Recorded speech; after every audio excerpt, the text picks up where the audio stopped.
റോമാക്കാർക്ക് എഴുതിയ ലേഖനം 8 അധ്യായം 28 വാക്യം.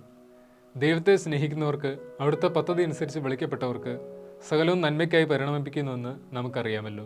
സുഹൃത്തുക്കൾ, എൻ്റെ പേര് ജോയൽ ബെസിൽ ജോൺ. ഞാൻ മൗണ്ട് സിയോൺ മെഡിക്കൽ കോളേജിൽ ഹൗസ് സർജൻസി ചെയ്യുന്നു. അപ്പോൾ ഞാൻ ഈ വീഡിയോയിലൂടെ ഉദ്ദേശിക്കുന്നത് എൻ്റെ MBBS കാലഘട്ടത്തിൽ എൻ്റെ കോളേജിൽ വെച്ച് എനിക്കുണ്ടായ പഠന മേഖലയിലൊക്കെ ഉണ്ടായ ബുദ്ധിമുട്ടുകളും അതെങ്ങനെ ആ സമയങ്ങളിലെല്ലാം ദൈവം എൻ്റെ കൂടെ ഉണ്ടായിരുന്നു എന്നുള്ളതും പങ്കുവയ്ക്കാനാണ് ഞാൻ ഈ വീഡിയോയിലൂടെ ഉദ്ദേശിക്കുന്നത്. ഞാൻ എൻ്റെ കൂടെ MBBS പഠിച്ചുകൊണ്ടിരിക്കുന്ന പല കുട്ടികളും പഠിച്ചുകൊണ്ടിരുന്നവരും ഇപ്പോൾ ഹൗസ് സർജൻസി ചെയ്യുന്നവരുമായ പലരോടും ഞാൻ ചോദിച്ചിട്ടുള്ളപ്പോൾ അവരൊക്കെ MBBS കോഴ്സിലേക്ക് വന്നത് അവർ ആഗ്രഹിച്ച് അല്ലെങ്കിൽ അവർ ഈ കോഴ്സിന് വേണ്ടി ഒരുപാട് കാലമായി പദ്ധതിയിട്ട് പഠിച്ച് അങ്ങനെ വന്നവരാണ്.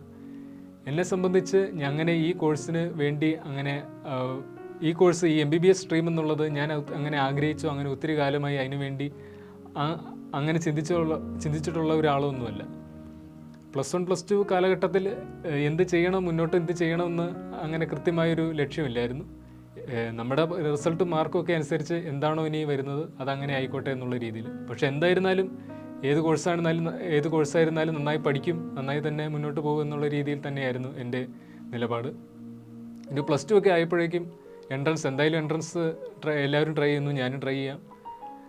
MBBS ആ ഒരു മേഖലയിലേക്ക് കിട്ടാനുള്ള മാർക്കോ അല്ലെങ്കിൽ അതിനുള്ള റാങ്കോ ഒന്നും നേടാനുള്ള കഴിവ് എനിക്ക് ഉണ്ടെന്ന് തോന്നുന്നില്ല എന്ന് അന്ന് തോന്നി. അതുപോലെ എന്നാലും ശ്രമിക്കുന്നതിൽ എന്താണ് പ്രശ്നം.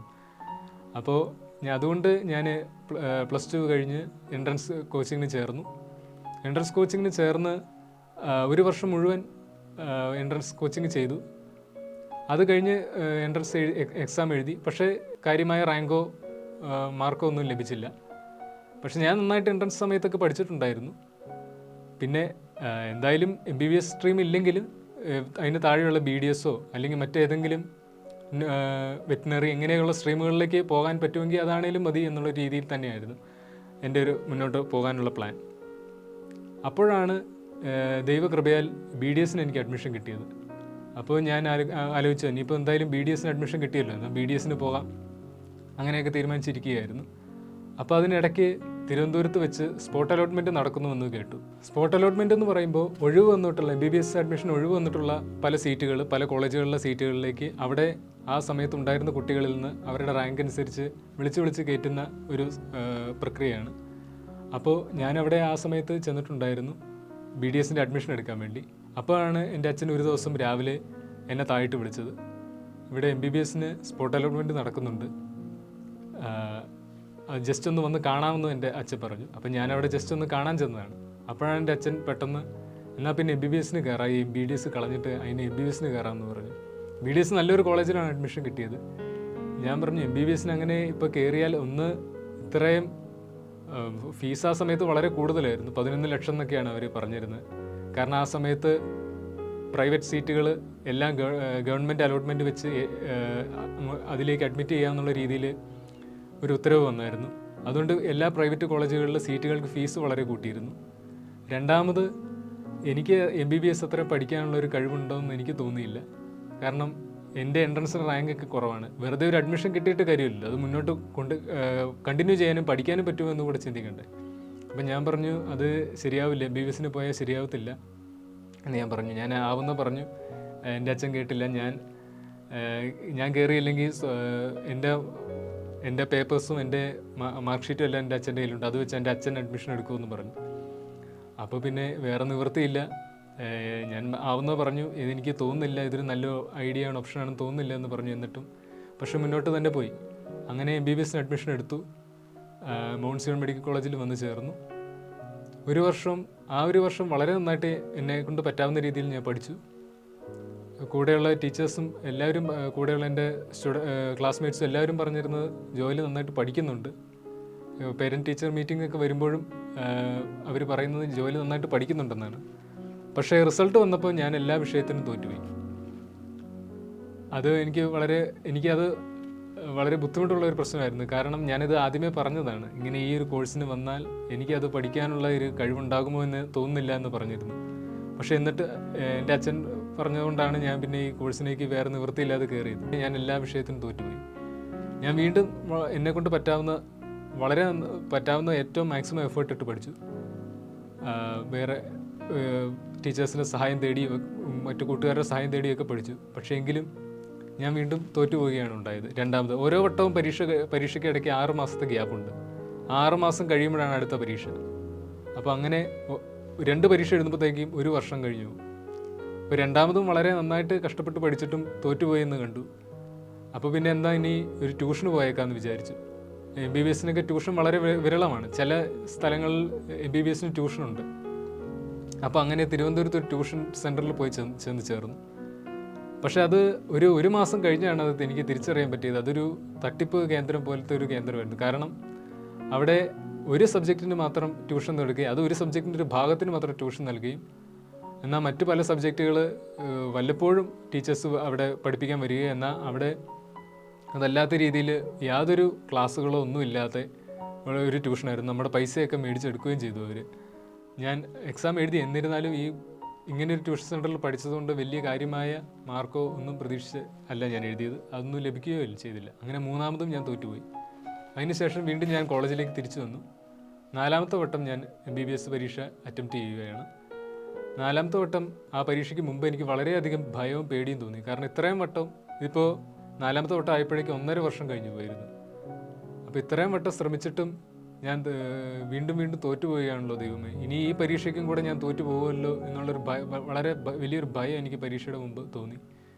എന്നെക്കൊണ്ട് പറ്റാവുന്ന പോലെയൊക്കെ ഞാൻ ചെയ്യുന്നുണ്ട്. ഈ കോഴ്സിൽ കയറി കഴിഞ്ഞുള്ള പ്രശ്നം എന്താണെന്ന് പറഞ്ഞു കഴിഞ്ഞാൽ, നമുക്ക് മറ്റൊരു കോഴ്സാണെങ്കിൽ ഇത് നമുക്ക് പറ്റുന്നില്ല എന്ന് തോന്നിക്കഴിഞ്ഞാൽ നമുക്ക് അതിൽ നിന്ന് ഇറങ്ങിപ്പോവാം. പക്ഷേ MBBS-ൽ ചേർന്ന്, പ്രത്യേകിച്ചൊരു പ്രൈവറ്റ് കോളേജിൽ ചേർന്ന് കഴിഞ്ഞാൽ നമുക്കങ്ങനെ ഇറങ്ങിപ്പോകാൻ പറ്റത്തില്ല. അഥവാ ഇറങ്ങിപ്പോകണം എന്നുണ്ടെങ്കിൽ ആ മുഴുവൻ ഫീസ് കൊടുത്തിട്ട് പോകണം. അത് ഏതാണ്ട് ഒരു 35 ലക്ഷത്തോളം വരും ഒരു വർഷത്തെ ഒരു കോഴ്സിന് മൊത്തമായിട്ട് ചിലവഴിക്കുന്നത്. അപ്പോൾ ഇത് മുഴുവൻ കൊടുത്ത് അവിടുന്ന് TC മേടിച്ച് വേറൊരു കോഴ്സിന് ചേരണമെങ്കിൽ TC മേടിച്ച് കിട്ടാനാണ് ഈ 35 ലക്ഷം കൊടുക്കേണ്ടത്. അപ്പോൾ ദൈവമേ, ഇത്രയും ശ്രമിച്ചു, കിട്ടുന്നില്ല. ഇത്രയും കഷ്ടപ്പെട്ട് ശ്രമിച്ചിട്ടും എനിക്ക് പാസ്സാകാൻ കഴിയുന്നില്ല. അപ്പോൾ പിന്നെ ഈ കോഴ്സ് എനിക്ക് മുന്നോട്ട് കൊണ്ടുപോകാൻ പറ്റുമോ? ഇനിയും ഇങ്ങനെ തന്നെ സ്റ്റക്കായി കിടക്കുമോ? വർഷങ്ങൾ ഒത്തിരി മുന്നോട്ട് പോകുന്നു. ഒരു ഫസ്റ്റ് ഇയർ തന്നെ ഇത്രയും വട്ടം തോറ്റു പോകുന്നെങ്കിൽ ഇനി വരാനുള്ള വർഷങ്ങൾ എങ്ങനെയാണ്? MBBS-ൽ ഫസ്റ്റ് ഇയർ പാസ്സായി കഴിഞ്ഞാലേ മറ്റു മുന്നോട്ടുള്ള വർഷങ്ങളിലേക്ക് പോകാൻ കഴിയുകയുള്ളൂ. മറ്റു കോഴ്സുകൾ പോലെയല്ല. മറ്റു കോഴ്സുകളിൽ മുന്നോട്ടുള്ള വർഷങ്ങളിലേക്ക് പ്രവേശിക്കാം. അത് കഴിഞ്ഞ് കിട്ടാത്ത പേപ്പേഴ്സിൻ്റെ സപ്ലിമെൻ്ററി എഴുതിയാൽ മതി. പക്ഷേ MBBS-ൽ ഫസ്റ്റ് ഇയർ കഴിഞ്ഞിട്ടേ മറ്റു വർഷങ്ങളിലേക്ക് മുന്നോട്ട് കണ്ടിന്യൂ ചെയ്യാൻ പറ്റത്തുള്ളൂ. അപ്പോൾ ഒരു ഫസ്റ്റ് ഇയർ തന്നെ ഇത്രയും വട്ടം തോറ്റുപോയെങ്കിൽ ഇനിയുള്ള വർഷങ്ങളിൽ എന്ത് എന്നുള്ള ഭയമൊക്കെ ആ പരീക്ഷയുടെ തലേന്ന് എനിക്ക് തോന്നി. അപ്പോഴാണ് ഈ ഒരു ചിന്ത കർത്താവിൻ്റെ മനസ്സിലേക്ക് കൊണ്ടുവന്നത്. എന്നാൽ ദൈവത്തിൻ്റെ പ്രവൃത്തി എന്ന് പറഞ്ഞാൽ എത്രയും മോശമായ സാഹചര്യങ്ങളിലും നന്മ കൊണ്ടുവരാൻ കഴിയും എന്നുള്ളതാണ് ദൈവത്തിൻ്റെ ഏറ്റവും വലിയ ശക്തി. അപ്പോൾ ഈ ഒരു ചിന്ത എൻ്റെ മനസ്സിൽ അന്ന് തോന്നി. ഇപ്പോൾ ഇത്രയൊക്കെ ബുദ്ധിമുട്ടുണ്ടായെങ്കിലും ഇതിനൊക്കെ നന്മയാക്കി തീർക്കാൻ കഴിയുന്ന ഒരു ദൈവമാണ് എനിക്കുള്ളത് എന്നൊരു ബോധ്യം. അത് എത്ര മോശമായ അനുഭവങ്ങളിലൂടെയാണ് നമ്മൾ കടന്നു പോകുന്നതെങ്കിലും അതിനെല്ലാം അപ്പുറം അതിനെ നന്മയാക്കി തീർക്കാൻ കഴിവുണ്ട് എന്നുള്ളതിൻ്റെ ഏറ്റവും വലിയ സൂചനയാണ് ക്രിസ്തുവിൻ്റെ ഉയർത്തെഴുന്നേൽപ്പ്. ഈ ഒരു ബോധ്യങ്ങളെല്ലാം ആ സമയത്ത് പരീക്ഷയുടെ തലേന്ന് എനിക്ക് ഉണ്ടായി. നമ്മുടെ സഹനങ്ങൾ വളരെ ചെറുതാണെങ്കിലും കർത്താവിൻ്റെ ഈ വലിയ കാരുണ്യത്തിനെ കുറിച്ച് ആലോചിച്ചപ്പോൾ എനിക്ക് ഒരുപാട് ധൈര്യം ആ പരീക്ഷയുടെ തലേന്ന് തോന്നി. അങ്ങനെ ഞാൻ ആ പരീക്ഷ എഴുതി. 3 വിഷയങ്ങളാണ് ഉണ്ടായിരുന്നത്. 2 പാസ്സായി. ഇനി ഒരു വിഷയം കൂടെ. ആ സമയത്ത് കൊറോണയും വന്നിരുന്നു. പിന്നെ ഞാൻ ആ സമയങ്ങളിൽ ഏറ്റവും കൂടുതൽ കൊറോണയുടെ സമയത്ത് പ്രാർത്ഥിക്കുകയും എന്നെക്കൊണ്ട് പറ്റാവുന്ന രീതിയിൽ പഠിക്കുകയൊക്കെ ചെയ്തു.